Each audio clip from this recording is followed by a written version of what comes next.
දෙසැම්බර් මාසේ 120ක තවත් ලොකු වාසියක් තියෙනවා. මේ තියෙන්නේ අපේ HDB ස්ටීමර් එක. එතකොට හෝටල් කර්මාන්තේ වගේම තමයි බේකරි ක්ෂේත්‍රයේ ඉන්න අයට උනත් ලොකුවට ඒ කියන්නේ ආහාර සම්බන්ධ දේවල් කරන අයට මේ මැෂින් එක ගොඩක්ම ප්‍රයෝජනවත් වෙනවා. එතකොට මේකේ ලොකු ප්‍රමාණයක් බත් උයා ගන්න පුළුවන්. ඊට පස්සේ ඉදියප්ප තම්බ ගන්න, මස් තම්බ ගන්න, පිටි වර්ග තම්බ ගන්න. අන්න ඒ වගේ ඕනම දෙයක් ස්ටීම් කරගන්න පුළුවන් මේ මැෂින් එකේ. මම ඔයාලට පෙන්නන්නම් මැෂින් එක කොහොමද එන්නේ කියලා. මේකේ තියෙනවා 24ක්. එතකොට මේකේ ඉන්නේ සම්පූර්ණ සුදු යකඩි. මෙන්න මේ විදිහට තමයි මැෂින් එකේ ඇතුළ එන්නේ.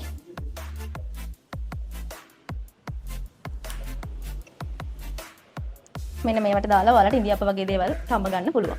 මේ විදිහට තමයි ඉතින් මැෂින් එක එන්නේ. ඉතින් දෙසැම්බර් 25 වෙනකන් විතරයි මේ විශේෂ මිල අඩු කිරීම තියෙන්නේ. මැෂින් එක 6,15,000ක් වෙනවා. ඉතින් ඔයාලට මේ මාස 25 වෙනකන් ඔන්න වාසියක් තියෙනවා. 4,92,000කට ගන්න පුළුවන් රුපියල් 1,23,000ක ඉතිරියක් තියෙනවා. ඔන්න කල් දාන්න එපා. ඉක්මන් කරන්න. මේ මාසේ 25 වෙනකන් විතරයි තියෙන්නේ මේ විශේෂ ඉතිරිය. WhatsApp එකට අපිට මැසේජ් එකක් දාන්න. එහෙම නැත්නම් කෝල් එකක් ගන්න. වැඩි විස්තර ඔයාලට කතා කරගන්න පුළුවන්. රුපියල් 5,000ක් විතර ඔයගොල්ලෝ මුලින් දාගන්න ඕනේ. අපි මැෂින් එක ගෙදරට ගෙනාවට පස්සේ මැෂින් එකේ ගාණ ඔයගලන්ට දෙන්න පුළුවන්.